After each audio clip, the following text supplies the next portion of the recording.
Please stand and for the Pledge of Allegiance. I pledge allegiance to the flag of the United States of America and to the republic for which it stands, one nation, under God, indivisible, with liberty and justice for all. Thank you all. Now is time for public comment. Any public comment? How many of our viewers do we have out there, our commissioners are online? Brad's here. Sarah's here. Olivia's here. Brennan's here. Nick's here. Steve Whitmire's here. Any public for? Is there anybody from the public there? No, okay. Hi, everybody. It's time for the consent calendar. Can I please entertain a motion to approve this month's consent calendar, which includes the approval of the board minutes, the payables, and the financial statements. So moved. Second? Second. Moved and Sarah, seconded. second. Any discussion? All in favor? Aye. Aye. Opposed? Thanks. Motion carries. Next will be the presentation by the Coeur d'Alene Downtown Association. Emily, please come up and tell us your name and address. So, let's see if I can get it on here.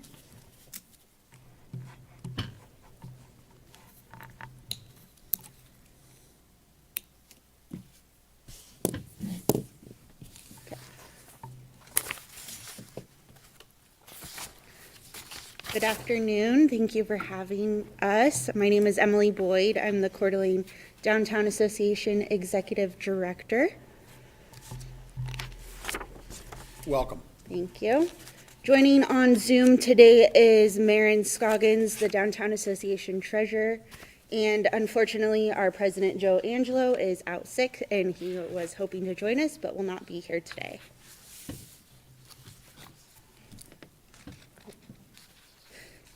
Okay, the objective of today's presentation is to demonstrate the Downtown Association's importance to the vitality of downtown and the Downtown Association's need for bridge funding from Ignite CDA. The agenda today, I will cover the Main Street 4-point approach and what the Downtown Association does, and then Maren will cover the income and expense summary and detail of the downtown and the projected financial status of the association in 2021, and we will wrap up with any questions that you might have. All righty.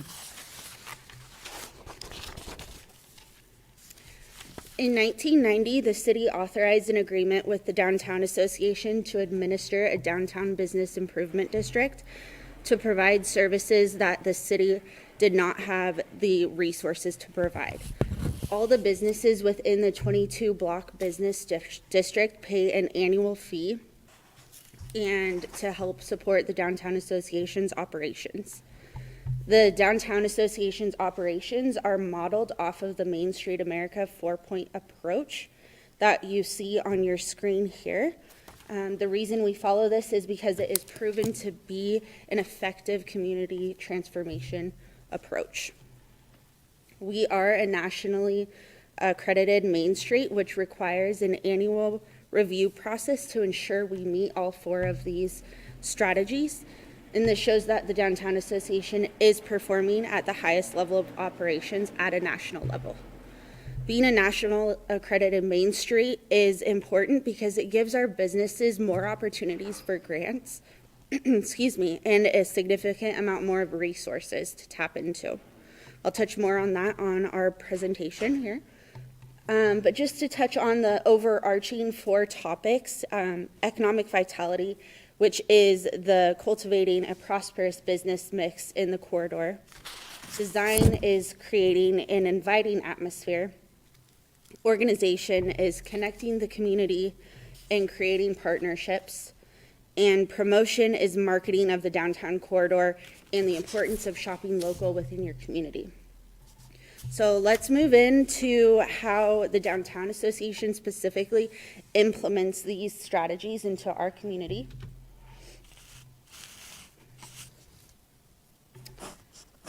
We engage in business recruitment and retention. I'm under the economic vitality category here. We connect businesses to grant funding, which has been especially important, as you all know, this year with COVID. It's been very much needed for the businesses. And over the course of 2020 through this pandemic, we've had several businesses be awarded grants that they would not otherwise have received without the DTA. And these are highly competitive national grants. We had one business downtown be awarded a $10,000 grant that was for $10,000, and they were one of 10 national small businesses to receive it, and they were one of 2 businesses on the West Coast to receive that. And they were eligible for that because the Downtown Association is a nationally accredited Main Street, which plays into what I was saying earlier. We also act as an educational resource to the businesses, whether it comes to explaining how you permit an A-frame outside of your business, how to abide by ADA regulations, or maybe they need a brief on social media and how to market their business. We are there to guide them in that. The Downtown Association has also been a big partner on the Coeur d'Alene parking garage that Ignite was involved in. We set up and implemented all of the technology in that garage that is used today, and we, to this day, still maintain the cleanliness of the garage. Moving on to design, this area I like to call downtown the silent partner in this area because it is something that people don't know that we do. I'll normally bring something up in conversation and they say, oh, the downtown does that? I thought the city does that. Well, actually, no, it's the Downtown Association. So it is not, the design area is probably where the majority of our funding goes to because it is a big expense to keep downtown looking nice. Behind the scenes, it's a lot of work. It doesn't just, you don't just go downtown for your morning cup of coffee and not see garbage or graffiti all over. We have someone out there at 4 a.m., 5 a.m., emptying the garbages, removing the graffiti, power washing the gum off the sidewalks. We do maintenance 7 days a week in the summer, just downtown, fixing things, cleaning things, and 5 days in the off season. We also do the tree pruning along the trees of Sherman and Lakeside, Coeur d'Alene Avenue, Front Street. We did unfortunately have to forego that this year due to funding concerns. Our board opted not to do that, which we saw some repercussions when we got that first storm this winter. We also pay for the irrigation downtown for the trees. Do all of the beautification things with flower baskets, banners, holiday lights that are twinkling as we speak. And Sherman Square Park, we have maintained that and paid the property taxes on that. We are eager to see the Rotary and Ignite move forward with the city on that project and are hopefully going to be able to contribute to the maintenance of that.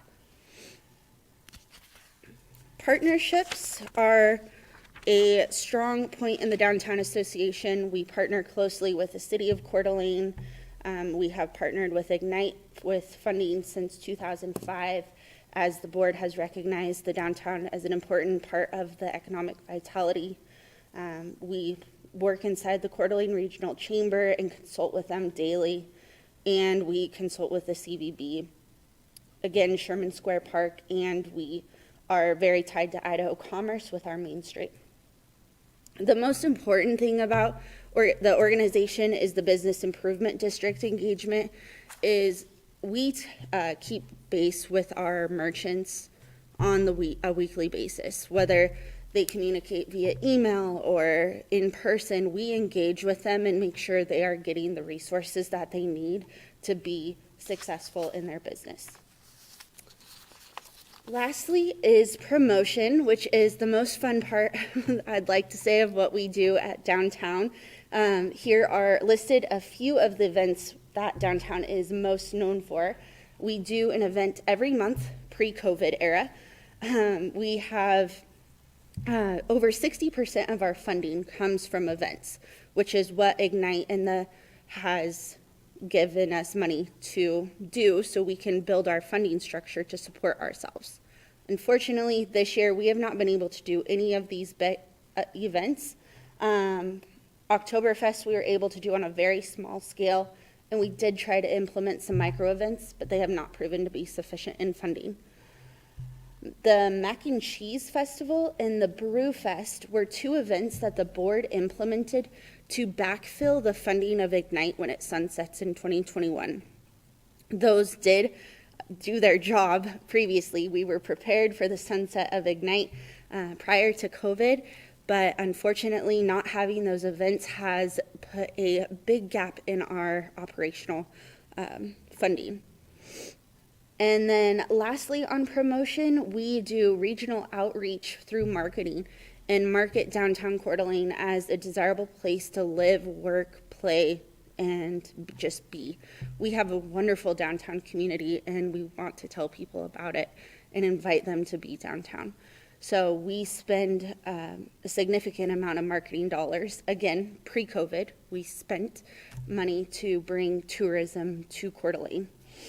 So those are the 4 aspects of what the downtown does, and I'm going to pass it off to Maren, and she will cover the income and expense summary. Hi, everyone. Thanks for having us. Can you hear me okay? Yes. Yeah? Okay. All right, so I'm just going to go over the income and expenses, what the downtown looks like for the last 3 years. The downtown's been doing very well. The help that we've had to get our events going has definitely done a lot for us to cover our expenses in order to bring people downtown and make it a vital place to be, just for all the reasons that Emily explained. You can see what our net income was positive for 2018 and 2019, at about $45,000 and $48,000 respectively. And then this year, we are running a loss at $37,000. Projected out by the end of the year, it will be a loss around $45,000. And we're projecting going forward a little bit more of the loss. So on the next slide, you can see all the different buckets of where our income and our expenses are, and Emily did cover some of these. Where we generate our income is we have what's called the BID, or the Business Improvement District. That's the fee that all the businesses downtown pay for us to help them with issues that they may have, and or all the street cleaning, the trash, all the lights and all that, to help keep things moving along. We also have a little bit coming through Sherman Square ads. We have a little bit through CDA parking. We do sell the flower baskets, and we do have a city contract as well. But you will notice that our biggest area for income are our events. And in 2019, that was 68% of our income. You can see now, in the last year, that has decreased quite a bit. And then if you look at the expense side, what's interesting is that our events actually are only 28% of our expenses. So we do a really good job with that. We, as you will see, as our income did go down, we have been very careful with our expenses, and we have decreased our expenses significantly, as much as we possibly can. But we are still going to be running a loss. And then for the next slide, please. Our projected income for January through June, and this is assuming that we still have a lot of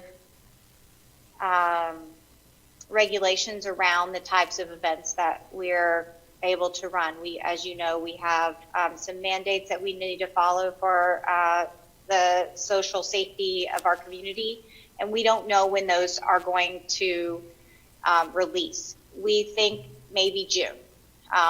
Hopefully things will be under control and be able to run some of our events a little bit more along the scale that we've done them in the past, but we are not sure.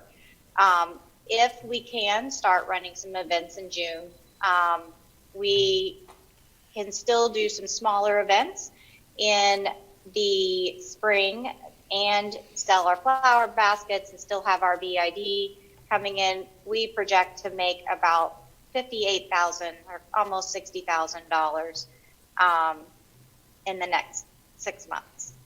That is significantly lower than the half the year, which is about $275,000. Our expenses projected, we're about bare bones as we can get. We're still projected to have an expense of about $163,000. So our loss is about $104,000 in the next 6 months. We do have some cash on hand to cover some of that, but by the time we get to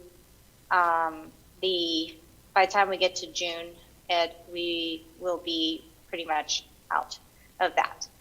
But thinking that we are coming up on to be able to do Carter Lane and Brewfest in June and July, we want to be able to spend the expected amount of money in order to promote those events and to bring people down, and that expense is to be about $50,000.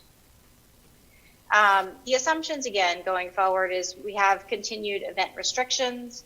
We are not allowed to have any large events. We can do some micro events, but they are bringing some in, but not at the scale that we need to maintain. We're looking forward to hopefully having some vaccination protocols to help get our community going forward. And we want to continue to provide a wonderful place for people to be, and we want the downtown to be vibrant when we're allowed to be back.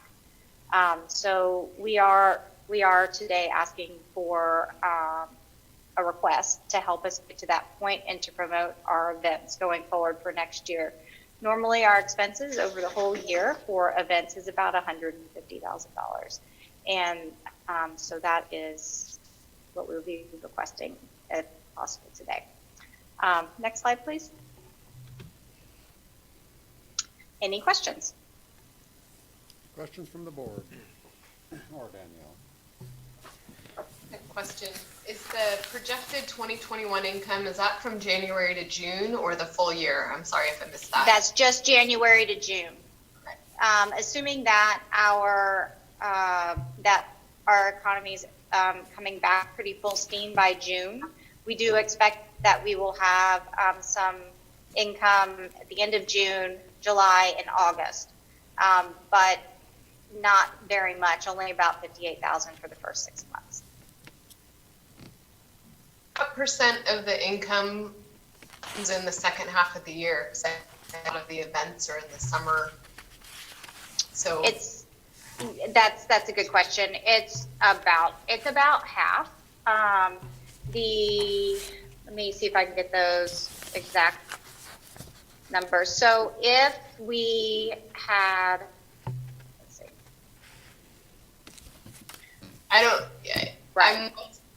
My question is, I don't want to put you on the spot for that, is that. That's okay.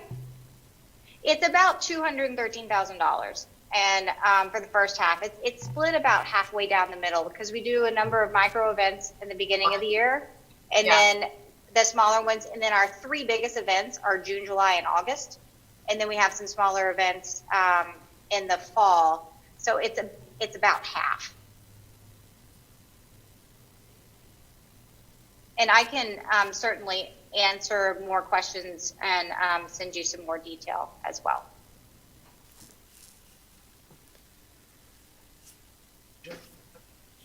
Any further questions? Well, just in considering this, what would be our timeline of even considering this? Right.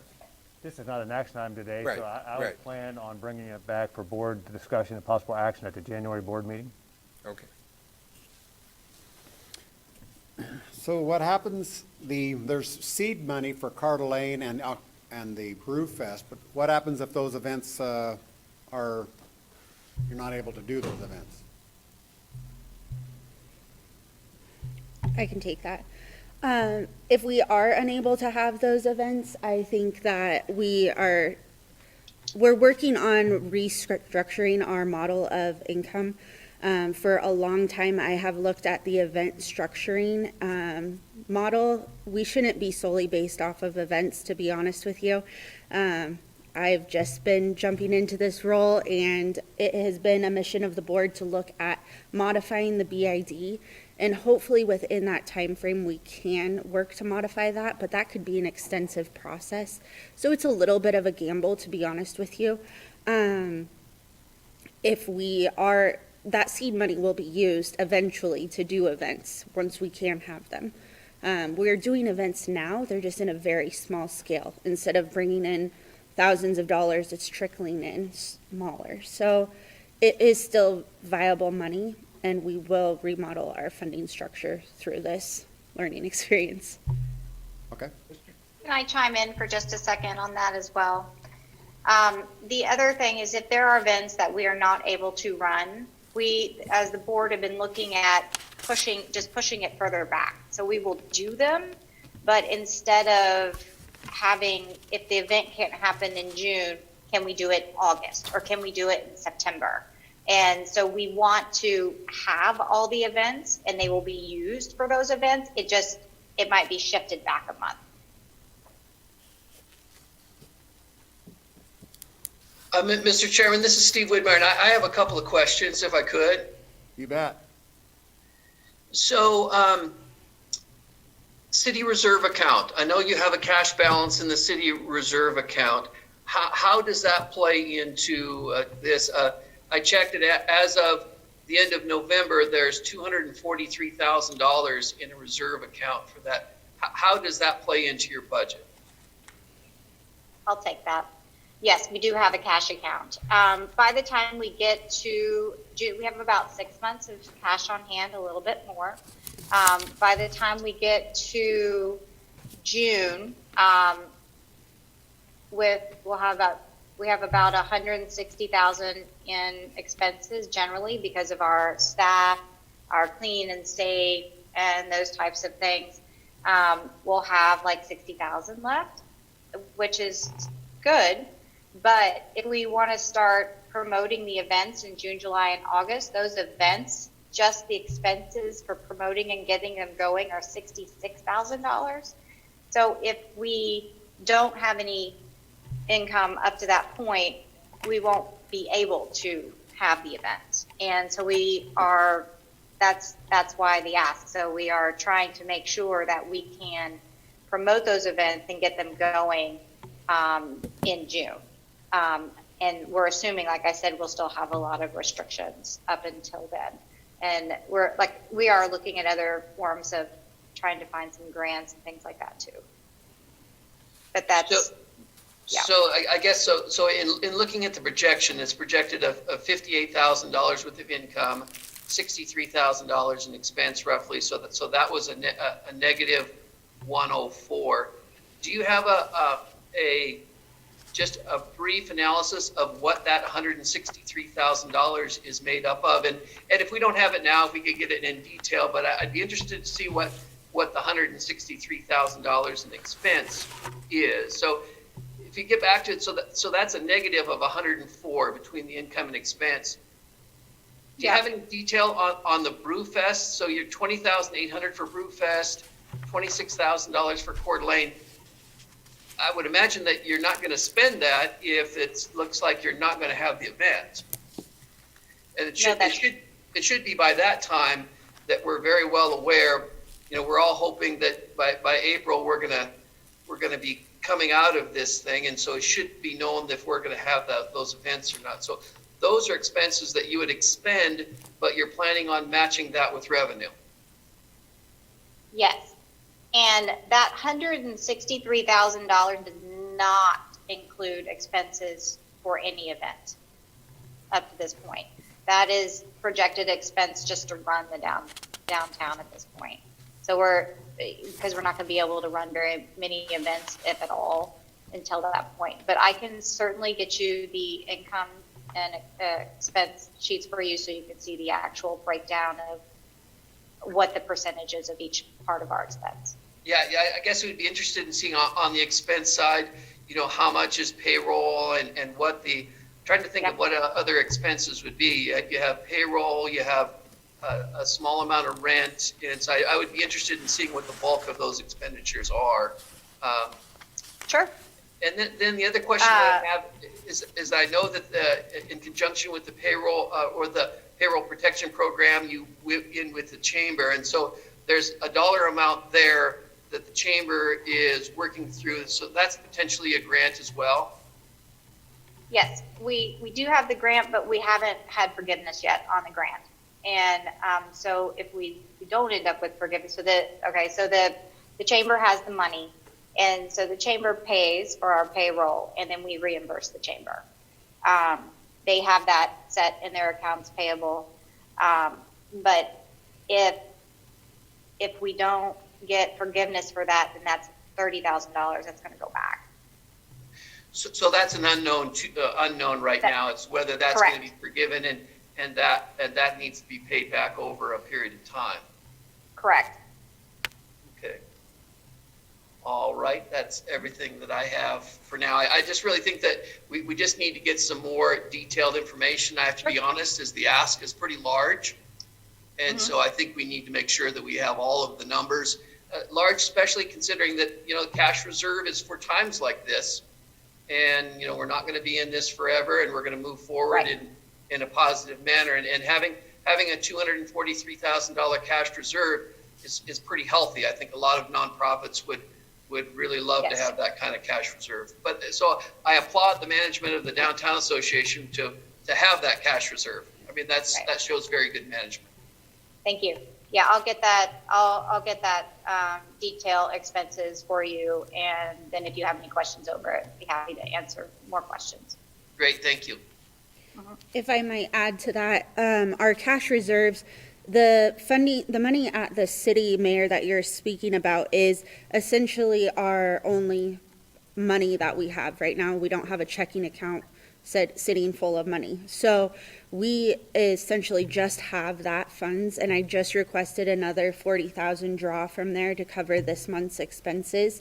We're running about a 40,000 draw every month. So while it does seem like a good amount of money, our board likes to operate with an 8 to 12 month reserve fund, and we are sitting around 6 to 7 months without the event expenses in there. So it will go quickly if we do not prepare properly. And like we said, we don't know what direction this is going. We could be done with COVID delays in events next month, or it could be next year. We just don't know. I guess I might add too is that so $40,000 a month. If we could get some details on that seems to be a high number of expenses for the Downtown Association to have $40,000 a month in expenses in a month. So if we could have some detail on that, that would help as well. Sure. And I should clarify, some of that is just to have some funds in our checking account. Our expenses are not $40,000 a month, but we don't want to be sitting at zero in our checking account. So we have a little bit of reserve in there for the following month. But yes, we can get you that detail. Okay, great. Thank you. I have one quick question, and this might be more for Steve. It seems that there was an article in the Quarterly Press recently about some funds that were left over. There were CARES funds. Would the Downtown Association qualify for those? They could have. There was a business grant program, and we opened that up for business grants. I'm not sure if they explored that or not. That grant program expired, so it would have been eligible for that. Now, the money that left over now needs to go for COVID-related things, expenditures through the city. So do you anticipate any other state funding through the CARES Act or any future funding? There seems to be another fairly large bill that's about to come out of Congress to the states again. Would that be a funding source for the Downtown Association, do you believe? It all depends on how that flows to the city, and it very well could flow. I mean, I don't even know that they even have decided how much money is going to flow, or if any money is going to flow to the city. If it flows to the city and they establish another grant program, yes, there would be funds available for any nonprofit or businesses to apply for that.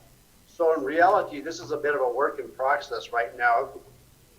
To ask for 150,000 right now for funding for the first half of 2021 seems a little premature based upon some of the other moving parts. I can speak to a couple of those comments. We did apply for the CARES Act money, and we did receive eligibility to have 8,000 of those dollars, and we were able to get 6. So let me explain that. We purchased masks, hand sanitizer equipment for the downtown businesses and gave it to them for free. When all of this started in March, we quickly acted and bought mass amounts because it was so difficult to obtain those items. And so we distributed that to all of our members for free. And then we applied for the CARES Act money. The reason we were only eligible for a portion of what we were granted is because that money had to be spent after June 20th. We purchased a lot of these items in March. So those purchases were not eligible and essentially just come out of our pocket, which we found to be, if we can keep our businesses open and give them these items, it's important. Addressing the legislature, there is a Main Street grant at Congress, but it has been floating around for quite a while. We've been involved in several letters addressing the Congress and trying to get that bill pushed through, but it has not been successful over the past 4 months of trying to do that. So whether there's other opportunities out there, we are happy to explore those, but we're just looking forward right now and seeing where we're going to be at, and we are in a dire situation to make sure we are at a safe place, because we don't want downtown to deteriorate in the investments that you guys have put into it. Hey, Mr. Chairman. Go ahead, Brad. Mick was talking about along the same lines of what I've been thinking. They're pretty close to having this new stimulus money ready to go, and I think something's going to happen there. There's talk about a second stimulus after Biden takes office, so I think we'll see some more this spring. January may not be, long enough, but we might know a lot more in January. It would help me a lot to see the budget and see what's going on with a $40,000 a month, because I'm trying to sit here in my mind and figure out on the budget you presented and see what, I'm trying to figure out how that correlates to the numbers you showed in the budget. I'm kind of having trouble with that, but I'm not an accountant either. So I think what Steve asked for would help all of us a lot. And I care about the downtown. I, along with a lot of other people, helped form the BID and went through a long process on that. So I'm familiar with the BID and everything the downtown does. So I'm concerned about keeping the downtown viable. I don't think we're going anywhere, this organization here, for a while. So, as far as I'm concerned, I'm in this here with you, but I think we need to kind of wait a while and look at this budget and see what happens with the Stimulus Act and so forth. Thanks, Brad. Any other questions? Comments? Well, I would just add that I think it is very appropriate that, they came forward now and Absolutely. basically said, we've got at least a yellow blinking light to be aware of. January, so it's not too early to be aware. January is probably too early to take action, because somewhere in that first quarter of the year we might get some good news. On the other hand, on the other side of the equation, some folk, talking like April, May or something, kind of getting back to normal, but that might be overly optimistic. So again, things, even if they don't get totally canceled, like your other person mentioned, they may get pushed back. So we're, anyway, something to be aware of all of that, and hope it all works out for the best. Thank you. Very true. Thank you, Mr. English. Anybody else? Thanks, Emily. Thank you for having us. We'll be in touch. All right, thank you. Appreciate it. Thank you. Thank you.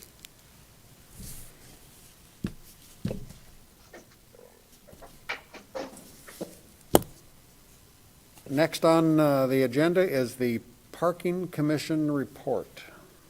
Oh, okay, Mr. Chairman.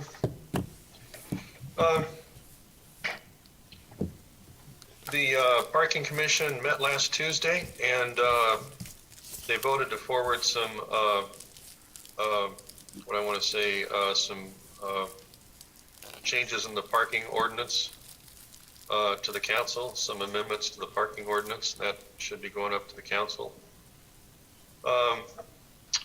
On parking revenue, just real briefly, in October, we were up 13,356 over the previous year. In November, we were down $210 in revenue, but that isn't all that bad when you consider everything was canceled downtown. No parade, no festival of trees, no nothing pretty much. So I'm impressed with our numbers in October, and I'm pretty happy considering everything with the numbers in November. That's my report. Thanks, Mr. Jordan. Next on the agenda is the Executive Director's report. Tony. Thank you, Mr. Chairman. First item is Sherman Square Park Property Acquisition Purchase and Sale Agreement, PSA. If I could show a graphic on the screen, just for the benefit of the viewing audience, I have it, the one on the right, let's see, there it is. Thank you. So just to refresh everybody's memory, this is a depiction of the Sherman Square Park property area. So as background, to refresh everybody's memory, in October of 2020, Mr. Jack Riggs, on behalf of the Coeur d'Alene Rotary Club and Foundation, visited with the board regarding the Coeur d'Alene Rotary Club's upcoming celebration of its 100th year anniversary in 2021. The club is looking for a signature project to invest approximately $300,000 of club funds. The club was considering 3 possible projects in the community for this investment: a Rotary water feature in City Park, a Rotary exhibit presence in the new museum building, or a partnership acquisition of the downtown Sherman Park Square property. So regarding the acquisition of the park property, the club realized it'd have to do that in partnership with the city, hopefully Ignite CDA, and hopefully the Coeur d'Alene Downtown Association. The club made an overture to the property owner who resides in Seattle. The owner, who understands the value of Rotary to the community, liked the project and was willing to sell the property for the proposed use, which was a great outcome of that conversation. The seller in October had yet to set a sales price for the property, and a late fall appraisal of the property came in around $470,000. The Rotary Club asked Ignite CDA to consider a partnership contribution of the project up to $500,000. The agency agreed to this request with a couple conditions. One condition was the Coeur d'Alene Rotary Club chooses this park project for the club's centennial project, and the city of Coeur d'Alene agrees to accept the ownership of the property for the proposed park use. So here we are today. Both of those conditions that the board set in October have been met, is that the Rotary Club has chosen this project for their centennial project, and the city of Coeur d'Alene has agreed to accept ownership of the property for the proposed park use. In December, the owner of the property set a sales price of $525,000. To fund this acquisition, it is proposed that the agency contribute the $500,000 that has been conditionally committed, and Rotary Club would contribute $25,000.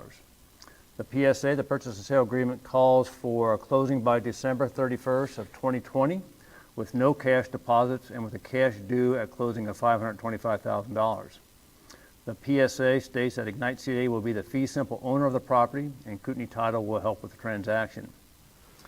Following a successful acquisition of the property, Ignite will work with the Rotary Club and the city on potential park improvements in 2021.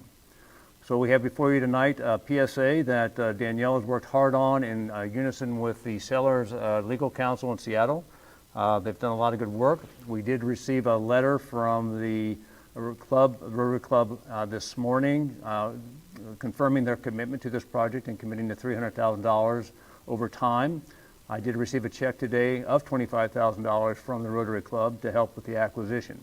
So we have those parameters, and the City Council last night approved the city's commitment to this park process.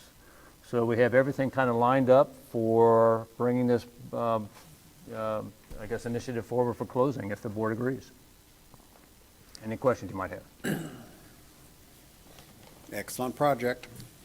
Questions, comments? Motions? So we would need a motion to approve the PSA. I move we move forward with the Sherman Square Park property acquisition purchase and sale agreement. Second. Moved and seconded. Sarah. Thank you very much. And that is not to exceed that's 500,000 from, $500,000. Correct. Pardon? You want it? We'd want to add closing costs. There's going to be some title and other closing costs. I would include that in my motion. and second. Yes, and then the second. Further comment or questions, concerns? Question, Mr. Chairman. Brad? Isn't the seller paying the standard owner's policy? Yes, but if there's any prorations or anything, I mean, I do expect there'll be some closing costs, but yes, they are. Right. Yeah, we'll have the normal half closing costs at title and then tax prorations and so forth. But I just wondered, when you said title, I thought I remembered that the seller was paying title insurance. You are correct. Okay, thank you. Thank Brad. Seeing no other comments or questions, all in favor? Aye. Aye. Aye. Any opposed? Motion carries. Thank you very much. Hooray. Okay, Nice. we Nice will move, project. We will move forward with bringing this to a closing, hopefully before the end of this calendar year. The next item, Mr. Chairman, is Lake Apartments Improvement Reimbursement Agreement. So for some background on this initiative, as you may recall, the board approved a conditional IRA and improvement reimbursement agreement for this Lake District apartment project back in 2016, with public improvements eligible for possible agency reimbursement totaling $568,000. The development team, CDA Partners Mullen LLC, re-engaged with the agency on this process in 2020. So there was quite a few years that kind of lapsed before they re-engaged on this potential IRA initiative. As part of the IRA process, a third-party engineer is engaged to perform a cost validation analysis to determine what conditionally approved public improvements are eligible for agency reimbursement. Welch Comer's Engineers was engaged to perform the cost validation analysis, and their analysis resulted in eligible project reimbursement costs totaling $95,918. So quite a bit lower than the conditional improvement of over $568,000 back in 2016. The IRA, the key terms of the IRA are as follows. The IRA note principal amount of $95,918, a zero interest rate on the note. The note term would begin tonight if the board so approves the IRA, and would expire on September 30th, 2022, which is the termination of the Lake District timeframe. And the agency percentage retainage of annual tax increment revenues generated solely from this project area would be zero. In other words, 100% of the applicable annual tax increment revenues generated solely by this project area would be applied to the note. And I bring that up because historically the board has retained about 26% to kind of run the business, but given the short time frame for this IRA, we will only be able to provide 4 payments on this note. So the Finance Committee was comfortable with just going ahead with 0% retainage. I'd answer any other questions the board might have on this. This is a pretty much standard IRA process where the developers only reimburse for these public improvements that have been approved and validated by property tax revenues generated solely and specifically from their project area. Mr. English? I have a question, just so that I understand the big picture that, and basically understanding how much we may have, left to deal with of Lake District income and for all of the potential expenses. So was the, whatever it was, 500 and something kind of set aside as, as a non-account, but kind of an encumbrance, and now all of a sudden we might have 400 and some thousand more than we thought to deal with, or not? No, we've had it as kind of a conditional liability that was just noted in our audits. We had never set aside money, or we never had any contractual agreements, so it's just been kind of sitting out there as a conditional pledge of the agency. So nothing has happened until now where you're looking at formally committing that we will consider a note of $95,918. Now, whether their project will be able to yield those funds in these next 2 years to reimburse on that note is yet to be determined. The project will kind of dictate on itself of what it's assessed at and what the property taxes are paid. So, but the maximum liability to the agency is $95,918. Okay. Any other questions?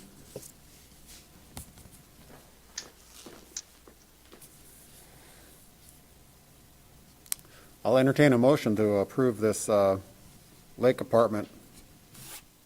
I make a motion to approve the Lake Apartments Project Improvement Reimbursement Agreement. That's Olivia. I'll second. This is Brennan. Any other comments? All in favor? Aye. Aye. Opposed? Motion carries. Thank you very much. Next item, Mr. Chairman, is our monthly project update on the Atlas project from Mr. Phil Boyd. Thank you, Tony, Chairman Hoskins, and board members. Welcome. Thank Bill. you. Let's see if I can get to the screen, or if Jeff's going to jump in here and do it for me. Ah, he is. Hooray. Far right. One more. To the right. There you go. Thank you. Perfect. So, monthly update. There's quite a few topics to cover, and Chairman Hoskins, I'm glad to take questions as I go if that's appropriate. I'm going to cover the park project, which there's not a lot to talk about. The Phase 1 development, we'll talk about the master plan update, the architectural standards, and then we're going to review Dell's here, and we're going to bring back the entry monuments from the revisions that the board talked about last month. Oops. So the park project, the project's substantially complete. Hopefully folks have gotten down there and had the opportunity to look at it, but it's complete and stabilized. The soils around there, that was a key feature to get them stabilized before the rains and the snows came. There's a significant punch list of work to occur in the spring, and just a little bit of a discussion on that. As we were working through those items, there was a lot of critical things we wanted Le Riviere to finish this year. So we were focused on them getting those things done. The punch list items, Bill Greenwood said, let's wait until the spring of next year. There's a little bit of benefit in that because now things carry over and we can see if they've not grown well, if they've settled, things like that. So there's a pretty good punch list that's going to happen. There's a lot of people enjoying the park. One of the interesting things that has happened is we found cars down at the dog park. So they come through, and we have relatively wide pedestrian ramps. And so what people do is they come, and next time you go down there, look, in the pedestrian ramp that's on the west side of the parking lot towards the river, they actually drive to through that pedestrian ramp, down the sidewalk, through the big arch, and then they drive down the swervy trail to get to the dog park. And then when you ask them, why are you here? Well, I'm looking for the parking lot. Well, it's back there. So I toss that out there because I know to the east of the dog park, there's some discussion on what's the fate of your property there, the BNSF. If I know one of the options we threw out there was a parking lot, but it's been interesting to see the people looking for a parking lot and unwilling to walk that 700 feet to get there. Phase 1, this is an overview of the Phase 1 project, which is an infrastructure project necessary in order to sell the property. Areas 1, 2, 8, 10, 12, 13 is down here, and Area 6 is just off the screen there. The earthwork is 99% complete. I think we've talked to the board before about that we had raised this road in here in anticipation of acquisition of the triangle parcel. Because raising that road makes the triangle parcel lots that are planned to go up here better, not so steep. With the return on investment, Tony and I spent a lot of time looking at the cost-benefit ratio of that, and it's a positive thing to raise that road, so we did that. That work is 99% complete. The green that you see here is the sanitary sewer. The majority of that is complete. Between the time this graphic was made and now, La Riviera is actually around the corner here, and they're starting on the water improvements on Friday. And so they're actually a little bit ahead of schedule. This is really their forte, and they have a huge crew out there doing this work, and it's moving along quite quickly. Here's just a picture looking at one of the guys in the coffin, I shouldn't call it a coffin box, a trench box. And they're laying, this is a pretty deep section of sewer that you see here. And then here's another picture. This is actually Atlas Road. So the waterfront is on the right here. And this is looking back up towards the triangle piece here. And so in this location, they're cutting in sewer services to the lots in Area 2. So that project is progressing quite nicely, and La Riviera is really taking advantage of the weather that is, the good weather that we have right now. So the pit media remediation on the triangle parcel, I wanted to bring this forward to the board just as an update, because you might recall probably 4, 5, 6 months ago, the board authorized La Riviera to do work up in this as part of one of the contracts, and it was exploratory work to dig in and figure out really what existed here. And I've been dragging my feet, having them initiate that work, because I was waiting for the triangle piece to come into play. Because if the triangle piece came into play, it opened up doors for us potentially to remediate this area faster by taking the soil material that exists through here and putting it into that pit. And I think I've described this to the board before, but by that triangle tip becoming available for the Atlas project, it allows us to punch this road through here, which makes a much better configuration. We pick up a few lots right there, and mining that soil, suitable soil out there, we can put up into this area. Well, now we really need to know, or I really want to know, what's up in this area so I can confirm that the area, the soil, suitable soils down up in here will fill this pit and perhaps even fill pit 2. So we're going to initiate a project in this area. So this is pit 1. I spun you guys around, so now you're looking at the river. This is the best aerial photo I had. So we're going to initiate an exploration project in pit 1 and in pit 2.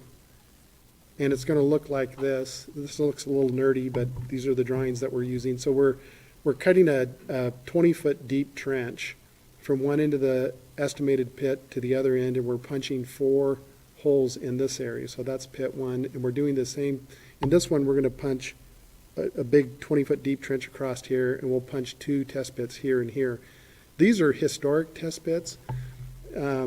This is going way back, but when the project initially started, when we were doing financial feasibility modeling in 2018, we went back and collected every piece of geotechnical information we could scratch together from all the prior property owners.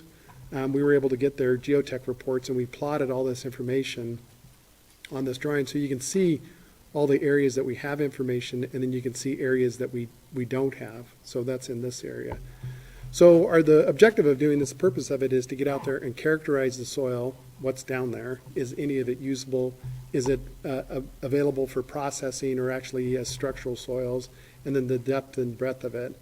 And the triangle parcel, as I mentioned, its integration in the Atlas project will likely allow for these areas to be remediated sooner than later, provided that when we bring that cost forward to the Ignite board, you say, yeah, I want to go spend that amount of money. And so that's what I'm working on now, is to figure out how much soil has to be remediated here and how much will it cost. So you'll probably see that information in January or February. This is another topic that has been brewing on our side. We have been working on the street side landscaping. And on the bottom here, you see traditional landscaping.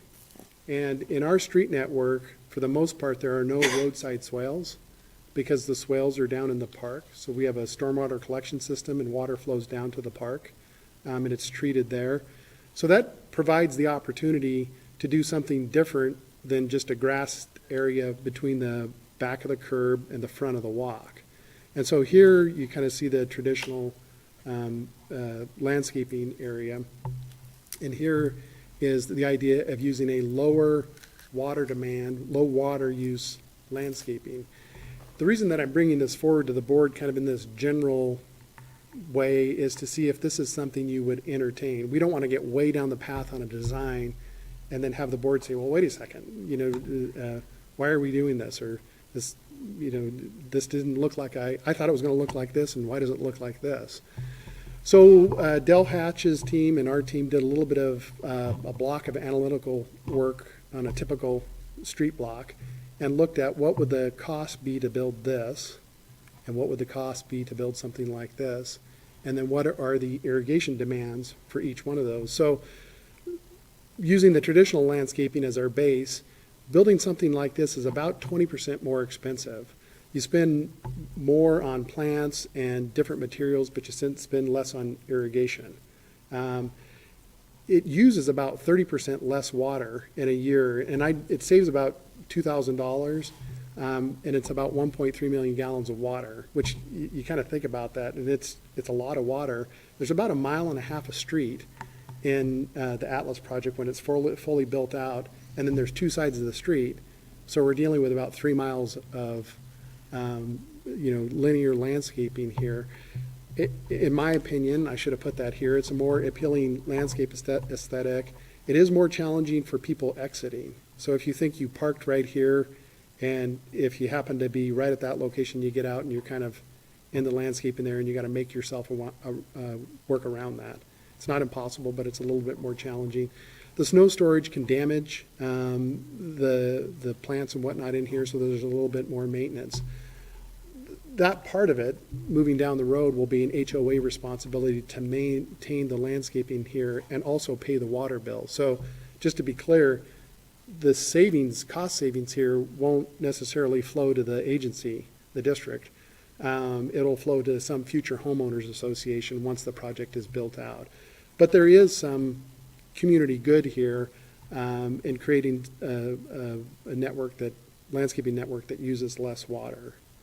So that's kind of just a general, and I guess I was after kind of the board's general reaction to that in seeing this. Is it something you'd like us to head in this direction while still trying to keep it close to our budget? We estimate it'll be about $125,000 more than what we had originally budgeted in our project estimate.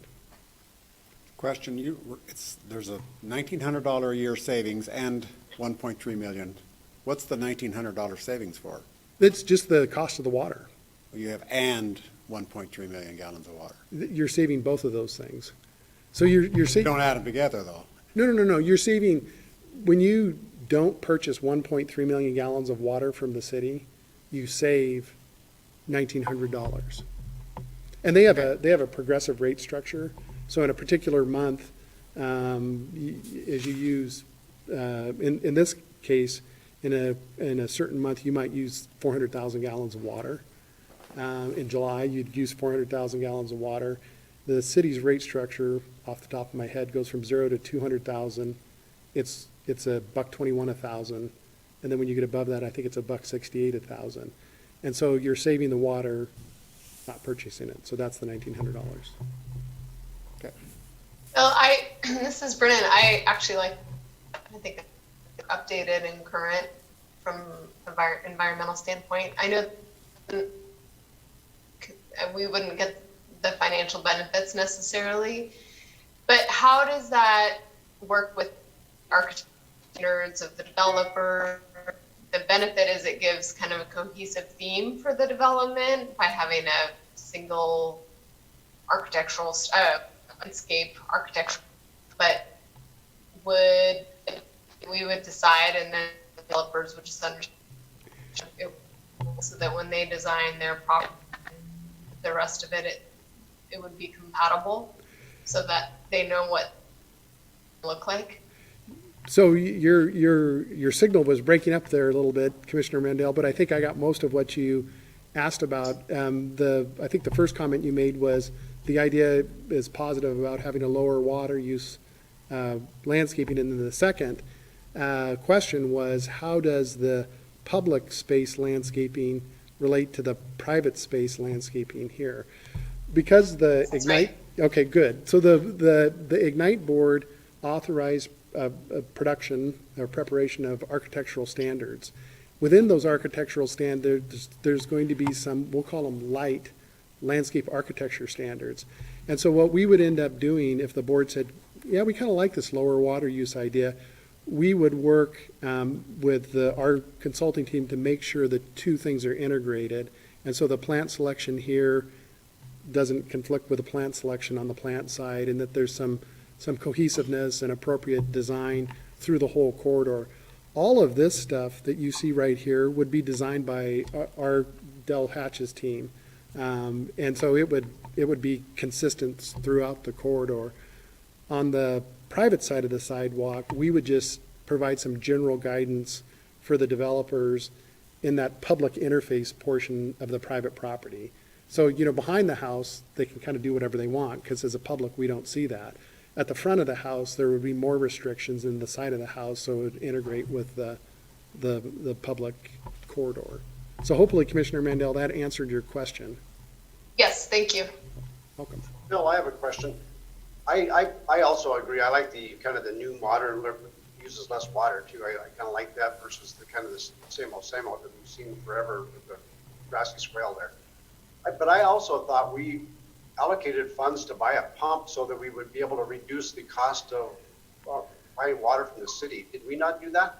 We did do that, and that was in the city park So area. that doesn't carry over to the streetscape. It currently does not carry over to the streetscape, and part of the thing that Commissioner Ehrman's pointing out here is, the nature of this project has been designing it in pieces.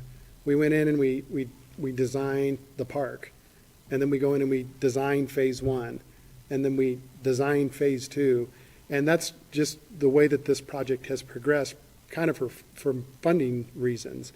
A lot of times you'd go in and just design the whole thing, but that's just not the way this, and I've mentioned this to the board before, so part of the challenge was we designed the pump system in the park, and was a pretty expensive facility, but in order to create a pumping station to irrigate 3 miles worth of linear irrigation would have been a substantial increase, because it's not just the pump. But if you envision back here, what we would end up doing, that pump sits right down here. We would have had to build a massive, I say massive, probably a 6 or 8 inch water main, irrigation main that ran down through here, back up, and over to here. And that would have been asking the Ignite board to fund something kind of in the future. And as we talked through that and talked about it with Bill and Tony and Bill Greenwood, it just seems like it just didn't make sense to spend that money up front, kind of because irrigation water is so cheap in Idaho. And it's kind of hard to say that, but that's the reality, is that irrigation water is inexpensive. And overall, it's cheaper to tap a water main up here and tap a water main over here and build an irrigation system here, because you can't achieve a return on investment by lowering your water cost compared to what it would cost you to build the big irrigation system. So hopefully that answers that question, Commissioner Armand. But that in the park, it was much easier because, most of our load, our irrigation load, is right here, right next to that pump. Thanks. Mr. Chairman, Go ahead. I have a question.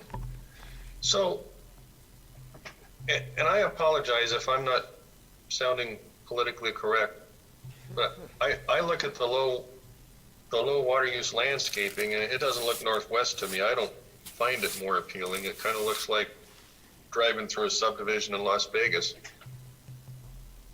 to me, the $1,900 in savings, and I don't know if it would use that much water or not, but assuming it does, the $1,900 in savings, I don't think you ever see the payback from the extra $125,000. And I think the HOA is going to find over the course of time, this is going to take a lot more maintenance to keep this looking nice. So I'd probably vote no on doing that. I kind of like the look of that lush green grass, but that's just me. I understand I could be behind the times, but I'd probably vote to keep the grass if there's a vote. Brad, I was kind of thinking along your same lines, but I was thinking about it from the numbers perspective. It'll take about 62 years to finally recoup those costs. So I'm just trying to see the benefits. Maybe it benefits the city in the long run. Obviously, maybe, I'm just trying to figure out those benefits and what really would be useful for those residents there eventually. And all those topics that you guys have touched on, the return on investment, and I did the same calculation that Commissioners Metz did, that 65 years, it doesn't make sense. Plus the savings don't flow to the Ignite, so it really may not make sense. On the other hand, if there's a certain aspirational quality here and demonstration quality here, that maybe what the board says is, gosh, 125,000 and heading down this direction is probably more than what we would like to spend, but we probably don't want to do it like every vanilla subdivision, that you're kind of doing the minimum. Is there something in between? And of course there is, and I think that's the type of feedback I was looking for, Dell and I were looking for from the board is the answer, nope, just build it like every other subdivision and make it look like this, or we want it to be the Razoo upper tier here, or do you want it to be something in between? And I think that's the kind of guidance we were looking for. I think there's an advantage to being vanilla. I mean, that lush green grass to me looks nice. There's things you can do with the trees, and also being vanilla, it's not going to conflict with maybe some of the homeowners' ideas for landscaping on those houses. These low water use ones could really conflict with some of the homeowners' ideas. The grass goes with anything.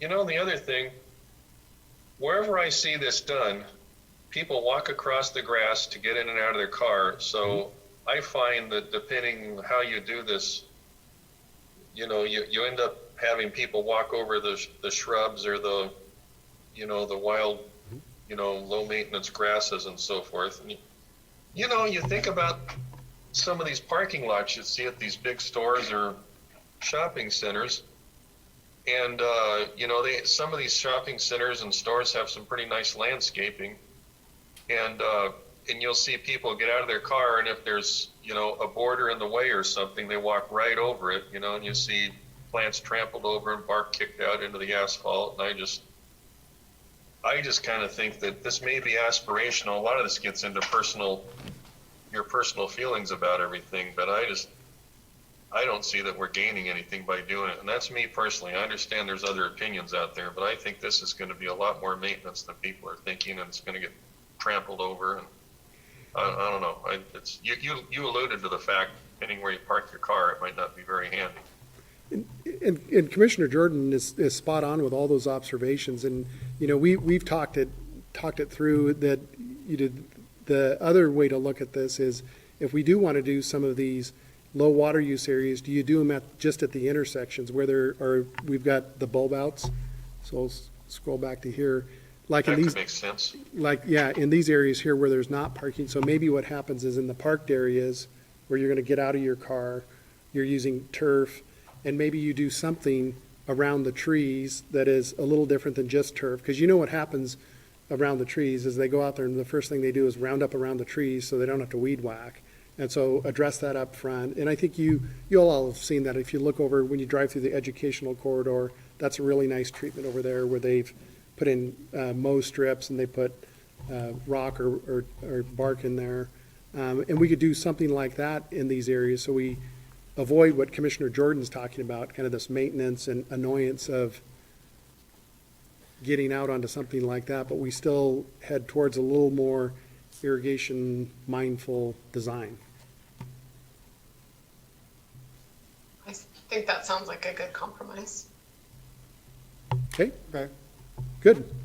Well, and that's all I was kind of looking for here is, and obviously, we're going to head towards, we have in the big budget, we're working towards a number, because that was developed in the financial feasibility model, and we're working to design to that budget. And so we'll head in that direction and continue to report back to the board. Thank you. Welcome. And then moving on to the master plan update. So just a little bit of a refresher, the board met on November 11th with the workshop that we had to think about different configurations of the remainder of the property with the triangle parcel in play. Tony and I went on December 1 to the city council and presented information there, had a good dialogue. We did not anticipate any action at that meeting. We thought it might occur at the second meeting. And so we did get we got good feedback from the council on things that they wanted to see. And so we started working in that direction. And then after the council meeting, we got some additional information that they wanted to see having to do with how does not only what's the financial impact of the lots within the triangle piece, but by taking this tip out, it allows us to create some parcels in there, and then the borrow into the pit remediation up here also has some financial benefit to it. I'm a little bit blind because I have not completed this work. So I need to get a little bit of this work completed in order to give the council accurate information. And so we consulted with Troy Tymonson and asked him if we could push to January 5th. And as we talked through my trepidation about going with not super accurate information to the council, and Tony felt the same way, so we pushed that to January 5th, where we're going to present additional analysis. So hopefully they can, if they want to take action on the triangle piece, they'll have all the information that they need. And then right after that, we want to restart the master planning process. So I'm kind of on pause until we get through that step. And Phil, the money that it's going to take to dig those pits out and do those cross-sectional things in there, you already have that money in your budget then? Yes, when the board Previous. authorized a certain amount for La Riviere to do that work, it was in Schedule B of their amendment. And I've just been holding on it. And Tony and I have been talking about it, and I've been explaining to him kind of the strategy. And, he kind of shapes and pushes and suggests. And we've been waiting on some of this action to happen. And as we got closer to this seemed to make sense to, especially when the city asked these other questions, to really get in there and do that. The other advantage that we have right now is, this time of year, La Riviere is willing to keep their guys busy, so we're able to make our dollar go a little bit further here. So Tommy La Riviere has been very accommodating at this time, so we're getting a lot of exploratory work done at a very cost-effective price, because he's got guys that need to keep working, and there's not a lot of work this time of year. No, I think it's a great idea, and it could, we might have more lots we can build on, because it was going to be a big park before or something. Yeah, and we're getting and that might happen sooner too, so that's. Okay. Architectural standards update. We completed our kickoff meeting with Hillary. Olivia participated in that. We had Don Beggy from GGLO and Tony and I. We're attempting to have the first draft ready for review by early January. Hillary, as you guys I think know, has a big interface with the builders through the planning department and the building department, and so she's been really super helpful in this. And these are just a couple of excerpts out of the example document that ours will look similar to this. We anticipate final form in February. This is a little bit of a schedule that I just want the board to be aware of, kind of where we're headed. Because we kicked the can down a little bit down the road from the council meeting, that we thought that there might be action on December 15th. That's now moving to January 5th. We're going to have some action items to bring forward to the board. Actually, it's on January 20th down here, these action items down here. And then we'll be headed towards a PUD amendment in February. I did have this PUD amendment in March, but as I was describing it to Tony today, I was admonished to not have it in March. So now it's moved back to February, and I don't get to have Christmas, but we'll be able to have it here. So, not really. I don't want to sound too dramatic, but as Tony and I were talking it through with our team, it was pretty important that we get that PUD amendment done in February, because it helps with the RFP process, and just losing that month. We figured out a way to do it, and Hillary again provided some accommodations in the submittal process to the city, which really allows us to make that happen. So kind of the partnership between Ignite and the city is paying dividends. So that is all I have. I will now turn it over to Dell, unless there's more questions, Chairman. Okay, I'll turn it over. Thank you. You're welcome.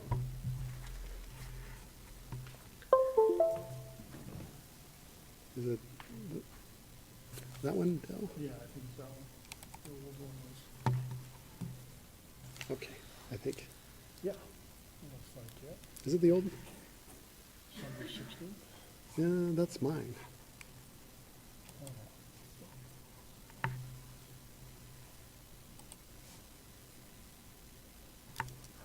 Oh, that's because I put it in my jump drive.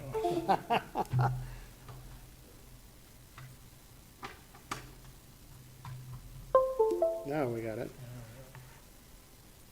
Do you want the PowerPoint? Yeah, that'd be great.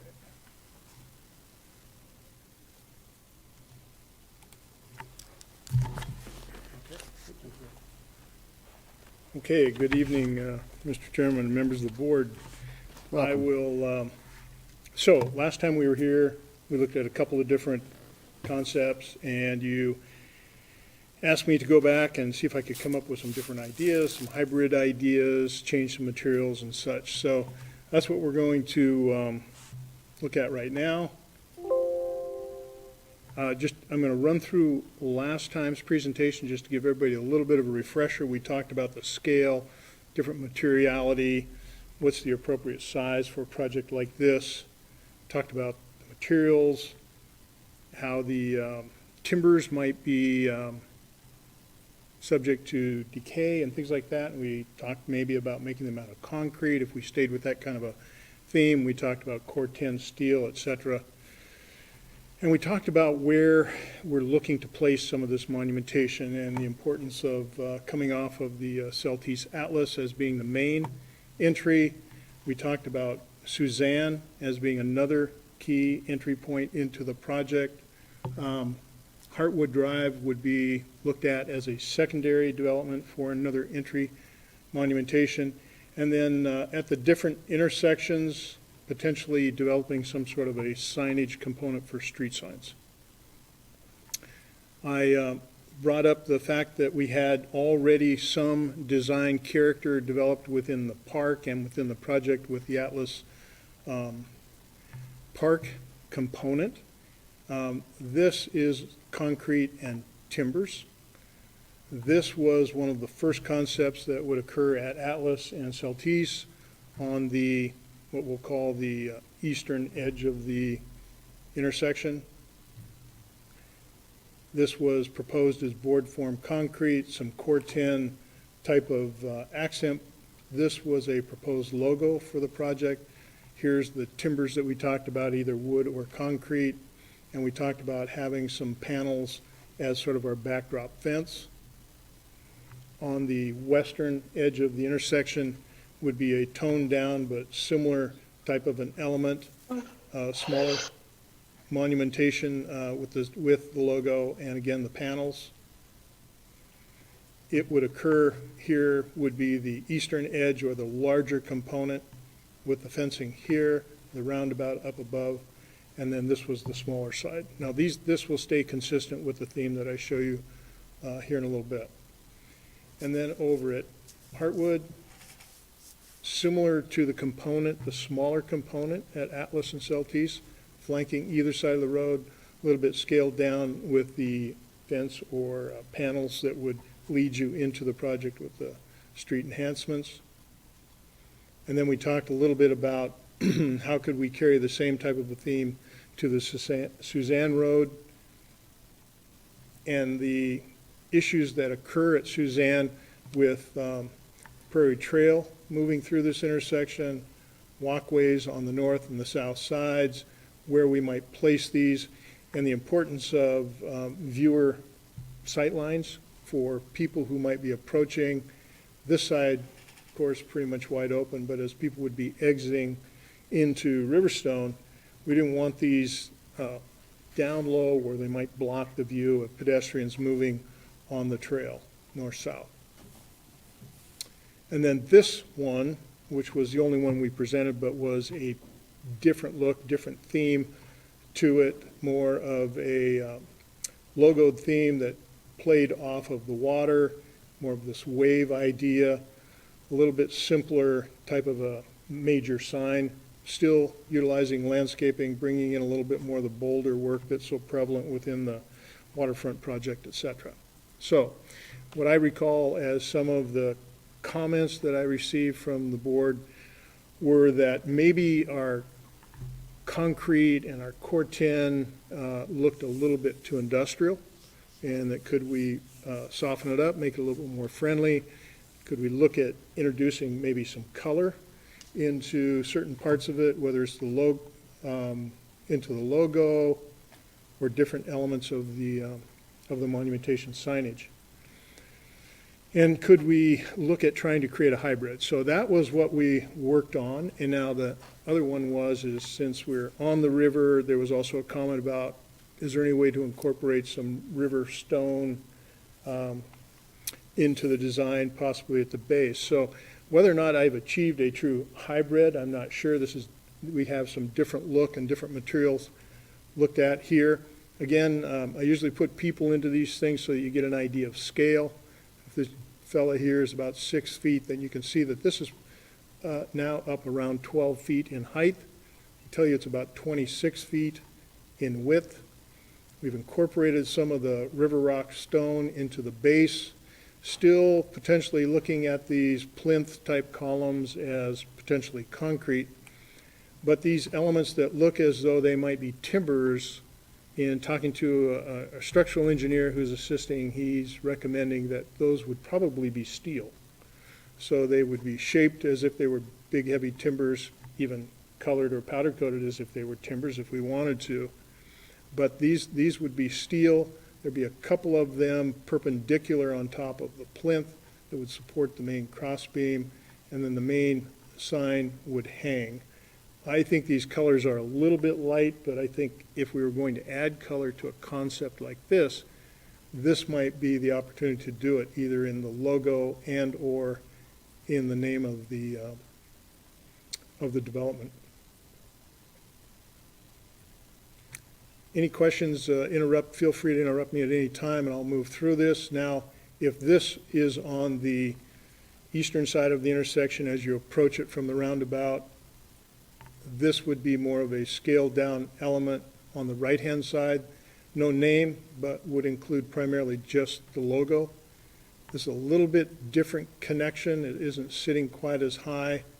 The fence is about 6 feet here, so that element there now is about 8.5 to 9 feet in height. If it were applied, if you look at this element, I've taken that and applied it to Heartwood.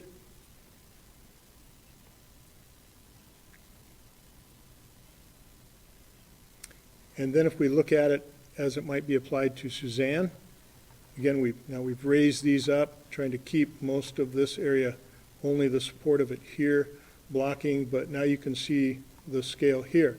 These are substantially higher in order to achieve that. You're looking at about 15 to 16 feet to the top of those elements.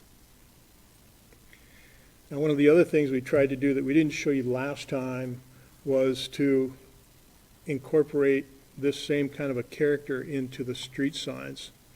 And whether or not I imagine, Phil, that we might be working with the city in order, and with your design standards, to see if we might be able to introduce a different type of a street sign.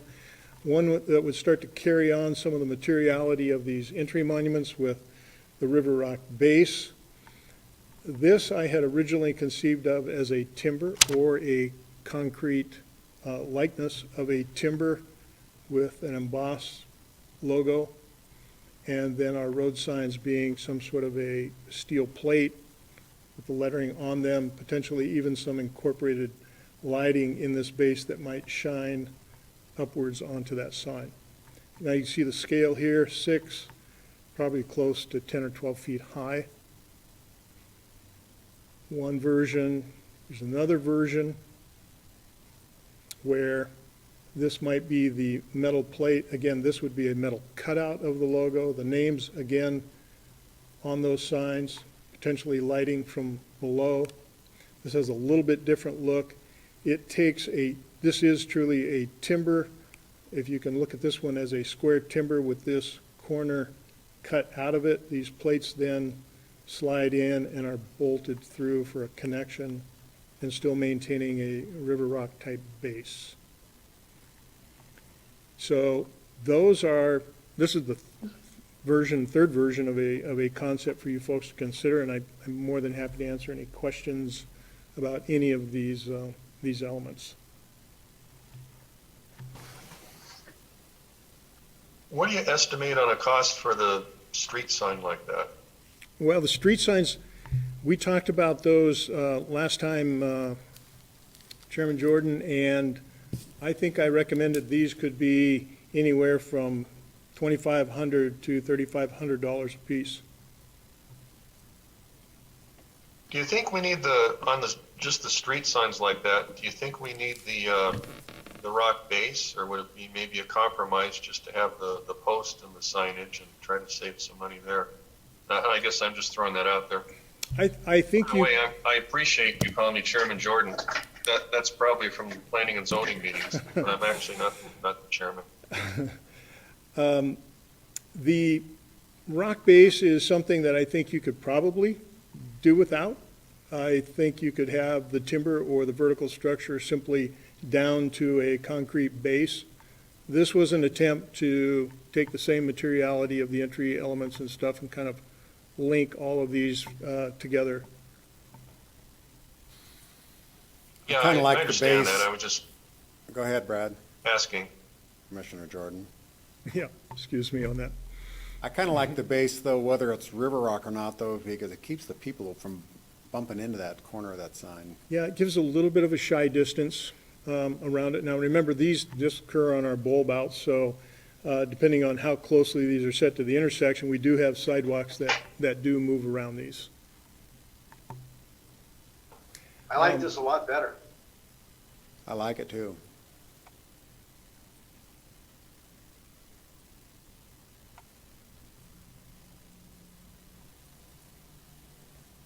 Comments, questions? My only comment would be on I think the logo is too light. It looks a little bit more like San Diego than Northwest. I agree. Yeah, I'm looking at this thinking, do we want it to be a little bit more of a brown tone instead of a gray like coastal? Green. Well, something. I mean, Dell does really nice work. I'm just looking at it, and I think I'm thinking what some of you are. It looks a little more coastal. I'm just wondering if we want, whether it's brown or green or whatever kind of ties in with the color of that stone. Yeah, I will comment that earlier, I think we all felt that maybe we had a little bit too heavy of an emphasis on the Corten steel. Okay. And I do think that if these panels were to be Corten or even powder coated to appear as Corten, that if we introduced it back into here, it would be a little too dark. I think the color comments that you folks are making, I think, are very appropriate. But I would remind you that the most valuable input tonight would be if you feel the direction is more on track with what people feel may be more appropriate, as we would move into the design development and the refinement, at that point, I think, would be the best opportunity to see color boards and combinations and stuff. If we feel the structure and the overall direction is good, then I think the colors and such can be addressed in more detail in the next phases, and then ultimately moving into, say, construction drawings and and documents for bid and things like that. Agreed. I like it. I'd say go move forward. I had one other quick question, Dell. On those other entry monuments, you were saying they were around, what'd you say, 16 feet high? Yeah, let me, here. Yeah, if, again, scale at about 6 feet up to 12, yeah, probably topping out potentially around 16. I was just thinking a freeway overpass is about 15 or 16 feet high, so is that the right scale to be that high? I'm just asking, you're the expert. Yeah, these, I mean, maybe it is. I think it's a good point there, and it starts to play into, we don't want them too tall. It starts to play into the size of this element a little bit, and we like to keep these, the bottom of an element like that up in that 10-foot or slightly above, so that we don't, I can't jump up there and touch 10 feet, but I know that there are folks that can, and maybe if they, had ill intent with a stick or a pipe in their hand, we want them up there to the point that they can't be damaged by vandalism. Now, on the other hand, if we get them too big and too tall, they start to look a little bit imposing. The other thing I'll remind everybody about is that at this particular crossing and this entry point, there's a lot more happening here than what I'm illustrating. We have some street lights, we have some utility pedestals, I believe. We have some manual activation for crossings. We have a lot of things happening here. So I do think that at this location, having these two gateway elements fairly substantial tends to visually draw your eye there versus the other chaotic elements that happen to be kind of concentrated here. True. Okay, you know what you're doing. I think you're probably right. Hey, we talked about a cost on the street sign. What do you think about estimated costs on these bigger entry monuments?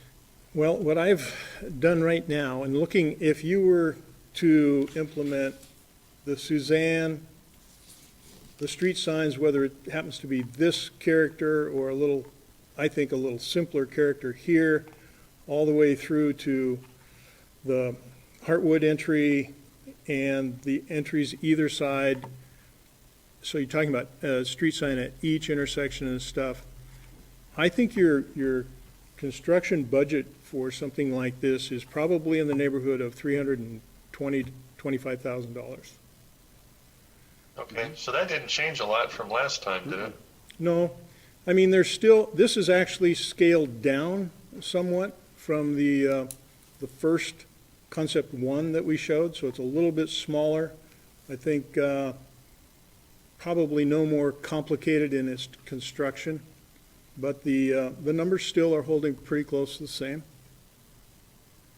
And on the street sign,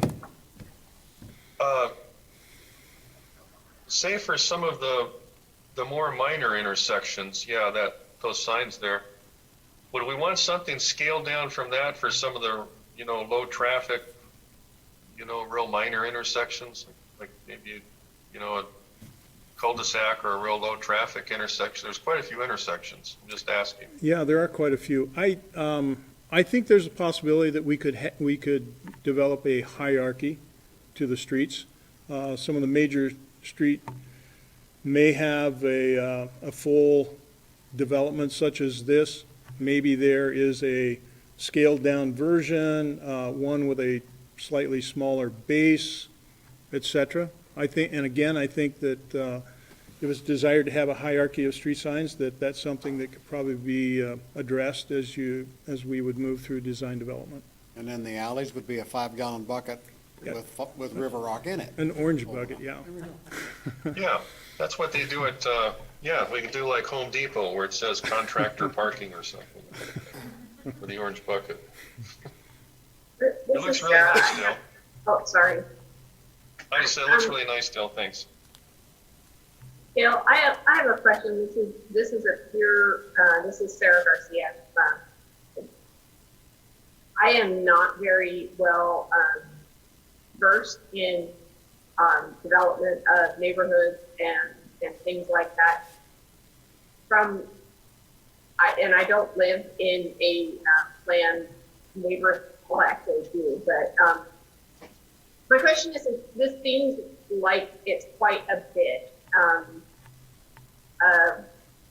A lot of pieces in a lot of different locations and on major intersections, and I'm just curious how typical this is of developments in our area, as well as just typical developments in general. I do not recall, and again, I don't drive around developments all the time, but I don't recall seeing this level of, I'd almost call it branding within similar developments in Fort Wayne. So could you just kind of explain to me how that comes to fruition, how this came about?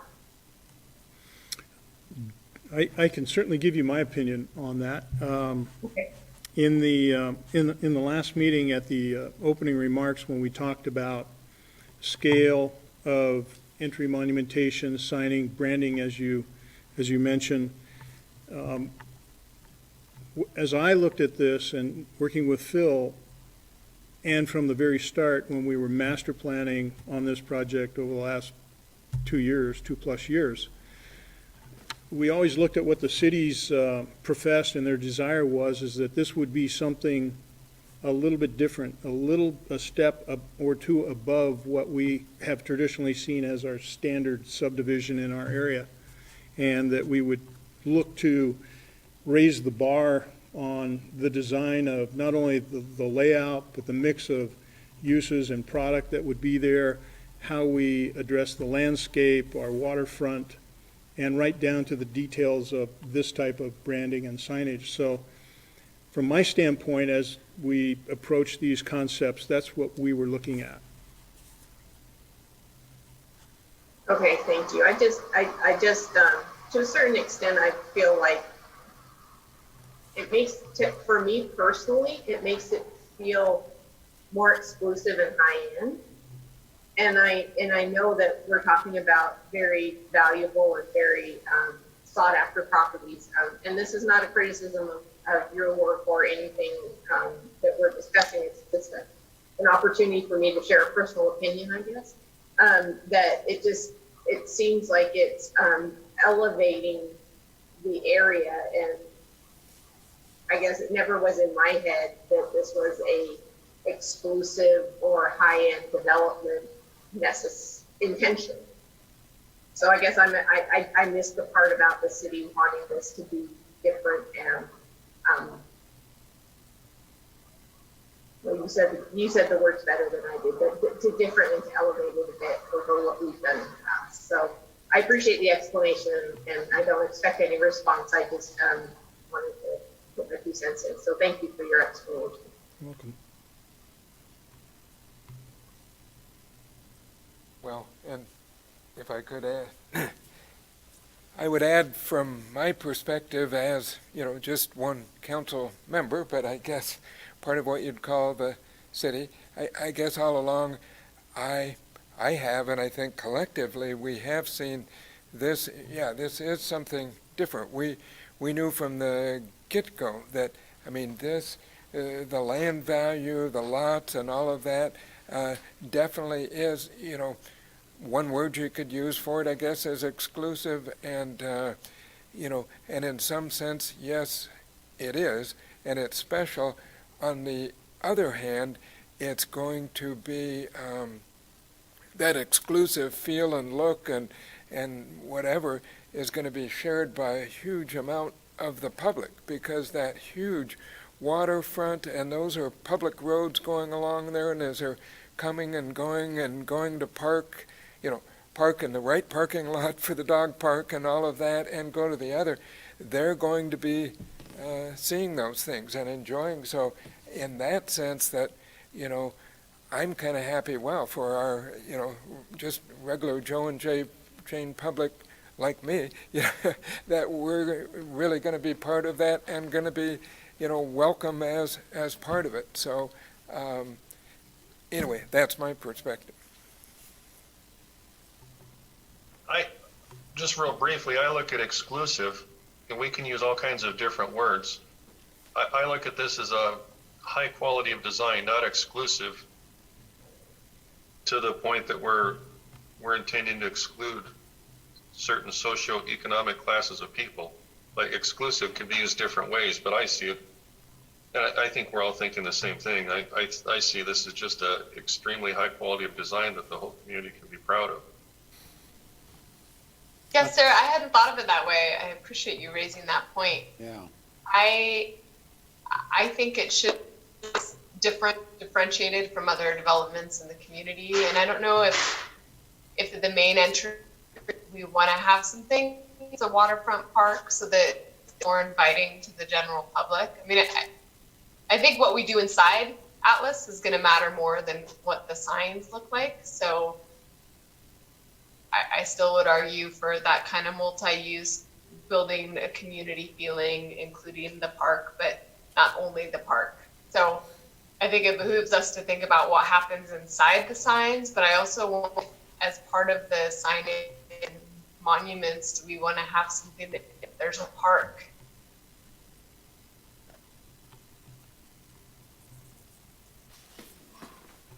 Well, yeah, I guess we can think about that. And I'm also wrestling with high quality of design and budget. That's always going around in my mind too. I mean, quality costs money, so. But yeah, I guess we can think about how to make sure they know the park is there. Makes you ponder. So the developers Yeah. are aware that this is an upscale neighborhood and they should be paying more then. Yes. Well, that's part of it. We're not selling entry-level lots here. There's a need for entry-level lots, but this isn't where they're going to be, I don't think. Other comments? I personally think it looks really good. I think it's a really nice step forward. I like the direction you're going. I kind of agree that it should be pretty substantial and look pretty nice, because I mean, we're putting a lot of money into a project here. And the last thing I personally want to see it do is just cheap out and make something that looks inferior. Danielle, did you have something? Okay. So what's the next step, Mr. Burns? Well, I think you provided direction to Dell. It sounds like you like this revised concept, and you've kind of given him the green light to move forward with a little bit more color enhancement investigation, and kind of bring back more of a finished design. And I don't know if that should be worked with staff or bring it back to the board. You know, how would you like to go? Would you like an interactive process, or would you like us to work with Phil and Dell on this and bring back more of a finalized project, or how does the board want to be involved? I'm looking for comment on that. Well, I I don't think we can have a board our size micromanage, Dell, but I'd like to see some progress along the way and see what it's looking like. I mean, Tony, if you could keep us informed of, I'm perfectly comfortable with staff working with the architects on this and with keeping the board kind of made aware of it. But, you know, we've got a plan, we've got people who feel comfortable with the way it's going and the way it looks. And I think we just need to march forward at this point, not necessarily spend board meetings agreeing to disagree about small things that really don't matter in the long run. True. Good. I agree with Sarah. I don't need to micromanage it. No. Okay, we'll move forward then. All right, thank you. Great. Dell. Sounds good. Thanks, Dell. Next up is board commissioner comments. Mr. Chairman, we have an additional agenda item that we added on to the amended agenda. That's true. Project areas 10 and 12 DDA status. Yep. And direction moving forward. So just to update the board, we come forward tonight with this agenda item, kind of seeking direction from the board. As you recall, we've been working with the development team on areas 10 and 12 to bring closure to the DDA process and actually get a DDA signed.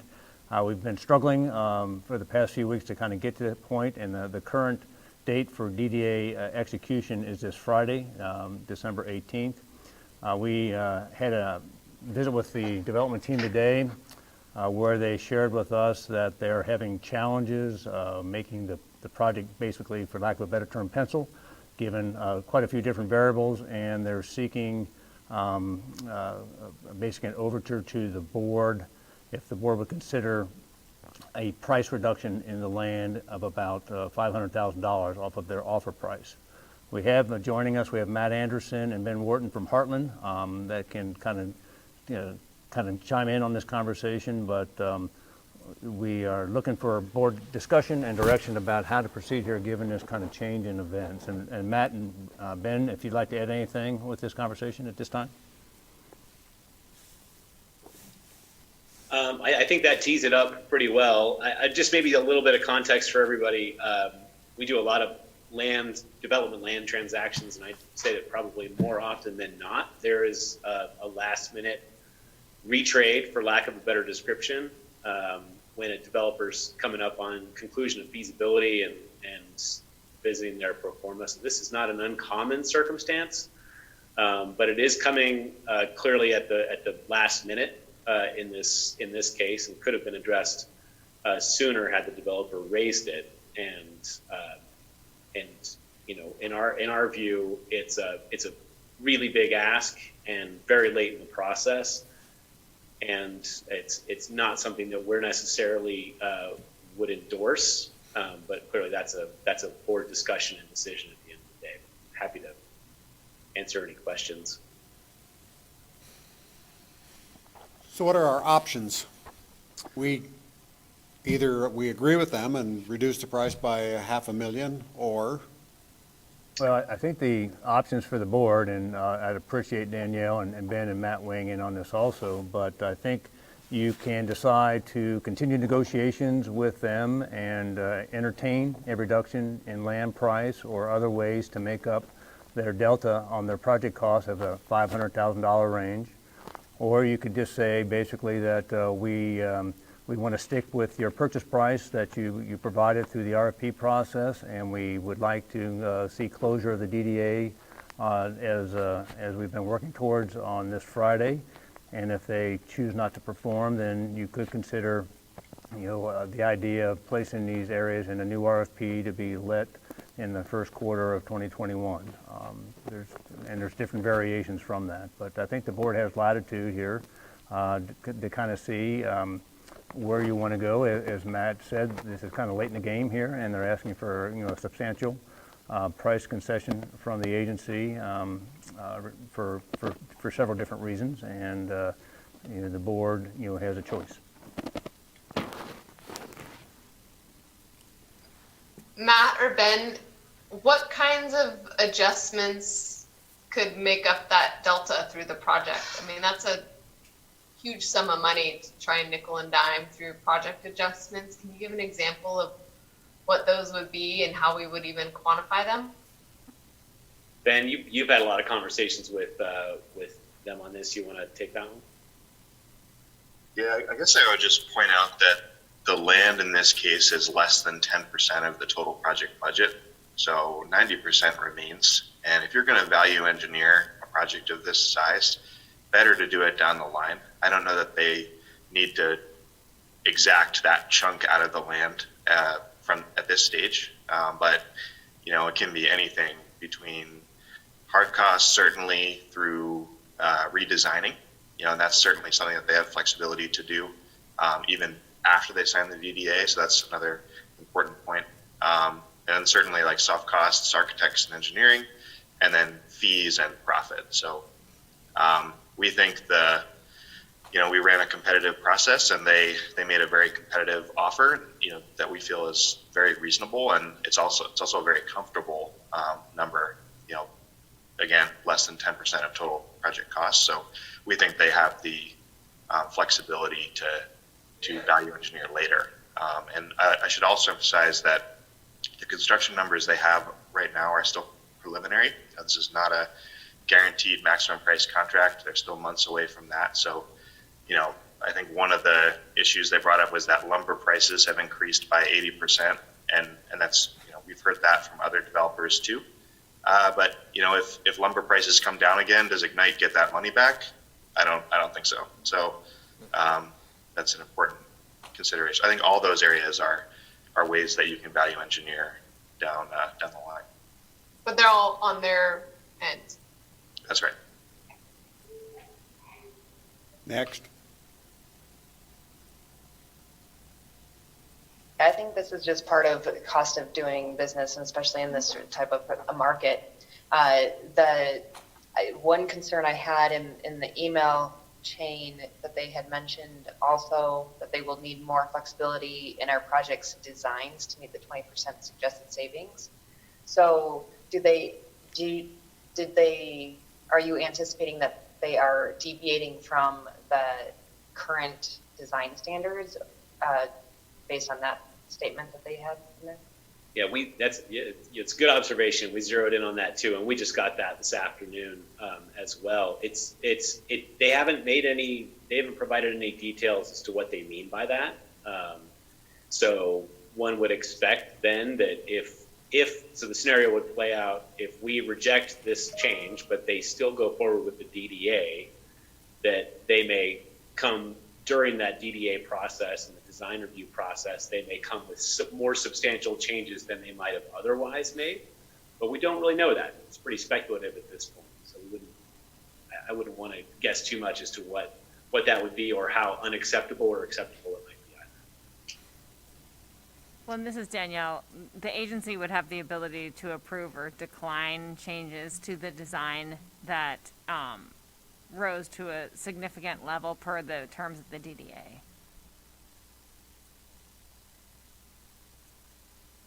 Mr. Chairman? Go ahead, Commissioner Jordan.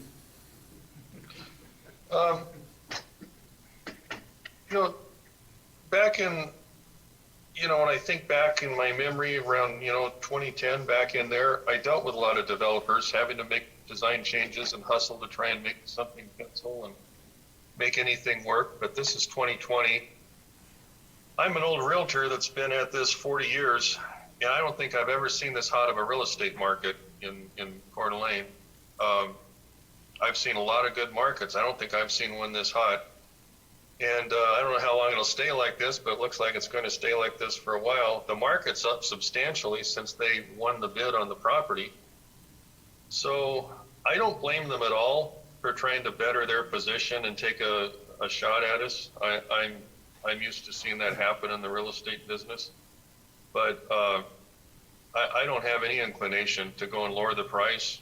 And as far as design changes, I guess I'm willing to look at those, but I don't see any reason to need to cheapen this project. I'd follow through. I'd be all for following through and going through with the contract we have, but not for lowering the price. And if they decide they want to pull out of it, I think we just RFP it. We may come out better next year. I agree with you, Brad. I agree with that too. Me too. So do you need how does everybody feel on that? That's Sarah? I agree also. We lost Brennan, it looks like. Mr. Chairman, this is Steve Whitmire, and I agree with the fellow commissioners, is that a deal's a deal, and I think we just move forward. I know that Tony and Danielle and the team have put a lot of time and effort into this negotiation, and this last minute stuff is, I guess it's negotiation, not the way that I do business like that at the last minute deal, but I think we just move forward. Friday's the day. If they don't perform, then we just move on. And as Brad said, we put out another RFP, and we may come up with something better. And it seems like they've had multiple, 9 or 10 months, I don't even know at this point, to understand this and to negotiate it. So 48 hours from the deadline just seems a little bit like a stunt. So I agree part with of me is Brad. sympathetic to the changes in the market and the construction costs and everything, but they have an opportunity to walk away, and that's how the process is designed. So we can hold fast and let them walk away, or decide how they're gonna make up those project costs. So, Mr. Chairman, I would look for a motion along those lines, if that's the board's direction. So, A motion to, basically, I have some notes here. Adhere to the purchase price offer submitted by the Chase via the RFP process for areas 10 and 12, and to have the Chase execute the DDAs for areas 10 and 12 by December 18th. If the DDAs are not executed by the Chase by December 18th, then the agency will terminate the A&E process and look to include areas 10 and 12 in a new RFP process. I'd make that motion. I'll second I'll it. second this, Steve Woodbury, I'll second. Go ahead, Steve. I'll Everybody. second that. all in favor? Aye. Any opposed? Say, Motion Mr. Chairman, carries. There we go. Mr. Chairman, Commissioner Jordan? this is Brad. Yeah, the other thing, if you're in agreement, we could have the staff relay to the developers too, that if they do decide to go ahead with this, I don't want us to get ground on through this whole process where they're trying to change the designs and cheapen the project. We've got a lot of other things to do. Nothing against them. I don't blame them for trying this, but I sense there's going to be some grinding on trying to cheapen the project and change the design guidelines. So I'm not really open to that. And even though lumber has shot up like crazy, it's leveled off and started to go back just a little bit. And it's just one part of the project. You know, it's not the whole project. So it's a good negotiating tool to say how much lumber has gone up, but it's not the whole project. It's only one thing that goes into it. Very true. Thank you. I agree. I don't want to inferior product because they're trying to cut costs other places. So from a process standpoint, if they walk, then we need to quickly get the new RFP, and then how do we do that and adjust it for changes in the market or, sorry. I guess we'll talk about that when we get there, or do you want to talk about it now? Well, we can, Well, I don't want to lose months trying to redesign a new RFP and then rebid it, and like, is there a way to, I mean, I guess we can get to it on Friday when we know or not, but is there a way to expedite the process if we have to reissue an RFP? I think is my question. well, what we would probably do, as we were talking about with the team today, is that if this happens and we do have the opportunity to re-RFP areas 10 and 12, we would probably look to do that in unison with area 8, kind of with the new architectural standards and the new kind of PUD adjustments, and kind of package those all together, and kind of bring that idea back to the board for consideration. It would be most likely the game plan. Because the RFP went out, what, if a this year did fall ago? apart, And it's so actually a pretty good time to have it fall apart this time of year. Tony, what do you think about 13 now? I mean, if they're going to drop out of 10 and 12, we're probably not going to just do 13 on its own, do you think? We discussed that, Commissioner, and we're not sure. I think you might have a very valid position that if they don't perform on areas 10 and 12, they might choose not to perform on area 13, and we'll just kind of have to see how that plays itself out. That DDA is tentatively scheduled to be executed in January, mid-January, I believe. Okay, thanks. a lot has changed in a year since this RFP first went out. Maybe the mix of what is in those areas needs to change and match more what the desire is now. I It's agree. Still getting a mix of stuff instead of all single-family homes or something, but might be a good time to review that. And they're eligible to rebid, right? Absolutely, absolutely.